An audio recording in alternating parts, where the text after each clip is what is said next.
In the world's oldest deserts, there are questions that do not die. They are not written on paper. They are carved into stone, carried by wind, and guarded by silence. If there is a creature built to make humanity tremble without lifting a claw, it is the Sphinx. Not because of its lion's body, not because of the wings some legends give it, but because of the thing it truly hunts: certainty. It waits at the edge of the known world and asks a single question, the kind that can strip a proud traveler down to nothing. Is the Sphinx a master of riddles, playing with human lives as if they were pieces on a board? Or is it something far older and more solemn, a forgotten guardian of knowledge, standing watch over truths we were never meant to touch lightly?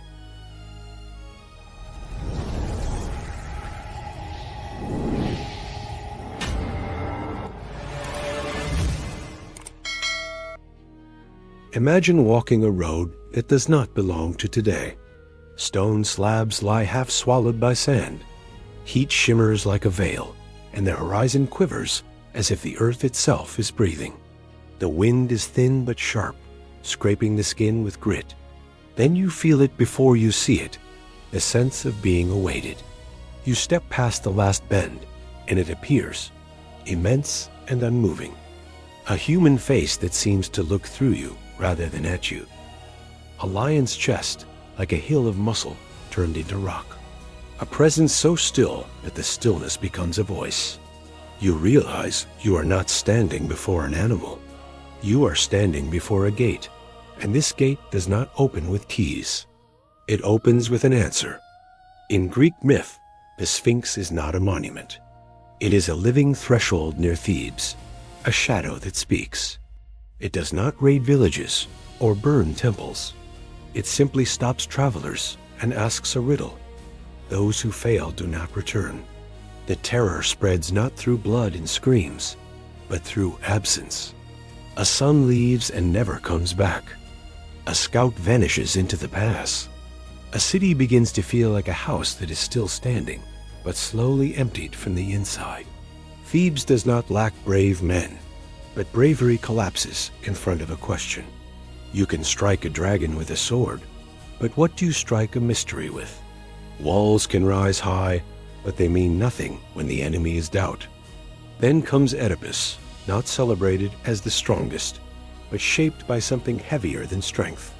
Prophecy follows him like a tightening rope, and a man who has lived under the shadow of fate learns a harsh skill. He listens to questions as if they are weapons. He approaches the Sphinx, and it does not lunge. It watches, almost curious, as if testing a new kind of prey. And the riddle comes simple in sound and deadly in design. What creature walks on 4 legs in the morning, 2 at noon, and 3 in the evening? Many minds fall into the trap, hunting for animals and shifting bodies. But Oedipus hears the deeper rhythm.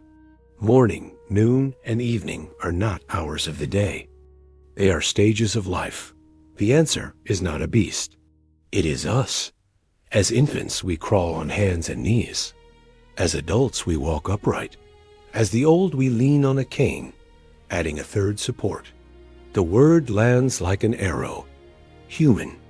In that moment, the myth fractures into different endings. Some say the Sphinx screams and throws itself from the cliff.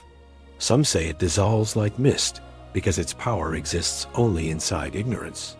Either way, the path is cleared. Thebes is saved, not by steel, but by understanding.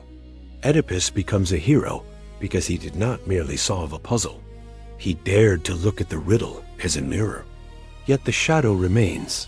Solving a question is not the same as living with its answer. Because the Sphinx is not only Greek. In Egypt, another Sphinx lies beneath a burning sky, not as a killer, but as a sentinel. It does not ask aloud. It waits. It is a mountain with a human face, a lion's body stretched across the plateau, staring into the distance as if holding the horizon in place. It has watched dynasties rise and crumble, watched caravans crawl like insects through the sand, watched storms erase and redraw the desert's surface. This Sphinx does not need a riddle to defeat people. time is enough.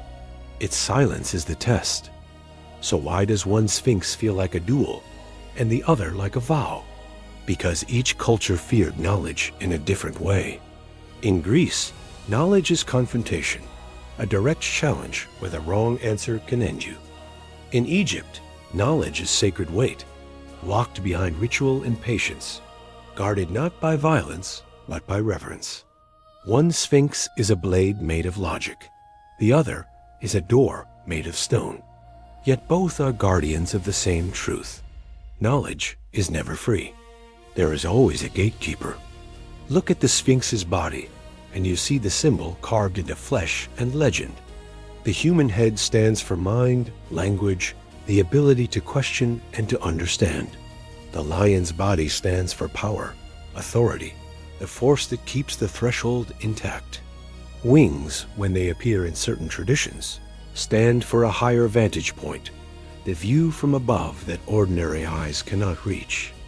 The Sphinx is a collage of what humans crave and fear at the same time. We want intelligence, but we dread the question that exposes us. We want strength, but we fear strength without control. We want to rise, but we fear the height that reveals our smallness. And this is why the Sphinx becomes a test of nature rather than memory. Its riddle is not asking whether you have learned facts. It is asking whether you understand existence. The famous Greek riddle, when you listen carefully, is not a trick. It is a meditation on human life, on how the beginning is fragile, the middle is proud, and the end returns us to dependence. Those who walk toward the Sphinx with arrogance often believe they are untouchable. The riddle catches that arrogance like a hook, and the cliff edge is waiting for the fall. But if the Sphinx is a guardian of knowledge, why does it kill? Because knowledge is fire. Place fire in the hands of a child without guidance, and a home burns. Place fire in the hands of the greedy, and it becomes a weapon. Some truths cannot be given away like souvenirs, not because knowledge is selfish, but because knowledge is power, and power must be tested. In this sense, the Sphinx is not a monster that hates humanity. It is a mechanism of the world, checking whether the seeker is worthy, whether the mind is mature enough not to turn truth into a curse. In Egypt, the idea feels even clearer. Sacred spaces are built like labyrinths of light and shadow. Columns repeat like a heartbeat. Corridors narrow, then open, as if shaping the soul of anyone who enters. Silence is part of the architecture. The Sphinx lies there as a reminder. This is not a place for cheap curiosity. Some knowledge demands patience, humility, and respect. Fear, in ancient worlds, was often the first wall that protected reverence. So how did the Sphinx become famous as a riddle killer and forgotten as a guardian? Perhaps because modern minds prefer quick victories to long journeys. We love puzzles with fast answers. We love the sudden moment of cleverness that makes us feel superior. But we are less willing to pay the price of deep learning, the slow discipline that changes who we are. The Egyptian Sphinx waits too quietly, too patiently, so it becomes scenery. The Greek Sphinx comes with drama, a hero, a deadly question, so it survives as a story. Over time, we tilt the symbol toward entertainment and away from devotion. Yet the Sphinx has returned in a new form. Today, the gate is not in a temple, it is in a screen. You open your phone and you stand before the Sphinx. It does not ask about 4 legs and 3. It asks different questions, silently, through endless feeds and blinking prompts. Do you have the patience to read beyond the headline? Do you have the humility to check what you believe? Do you have the courage to admit you were wrong? Fail those tests and you do not die the ancient way, but you vanish in another sense.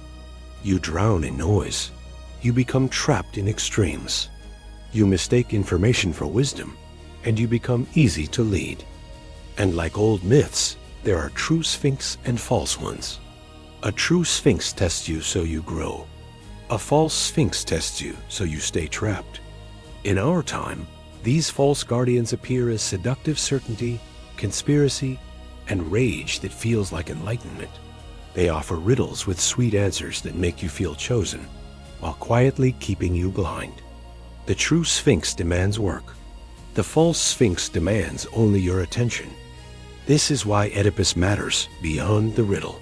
He solved the question, but his life still collapsed under the weight of truth. His myth warns us again. Answering correctly does not mean you are ready to live with what you have learned. Some people can solve puzzles brilliantly, but cannot carry responsibility. Some love tearing down mysteries, but fear the reality revealed beneath. Knowledge does not only give power, it gives burden. So what is the Sphinx in the end? It is the boundary between information and wisdom. Information is the answer. Wisdom is understanding why the answer is true and what it costs to use it. The Greek Sphinx teaches that muscle cannot conquer the universe. The Egyptian Sphinx teaches that time and reverence protect what matters most. Together, they teach a single ruthless lesson.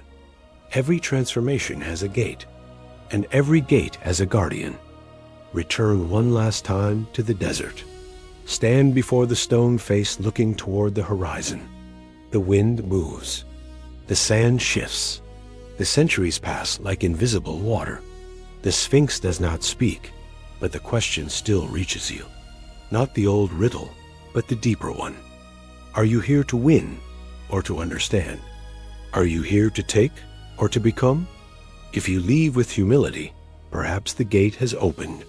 If you leave with the illusion that you already know everything, perhaps the gate never moved at all, and you only drew a false path inside your mind.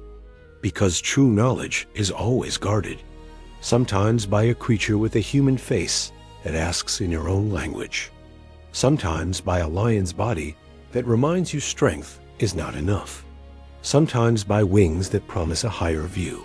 If you dare to face the hardest riddle of all, what it means to be human, and whether you are living as one or merely running from the question that has been waiting for you since the beginning.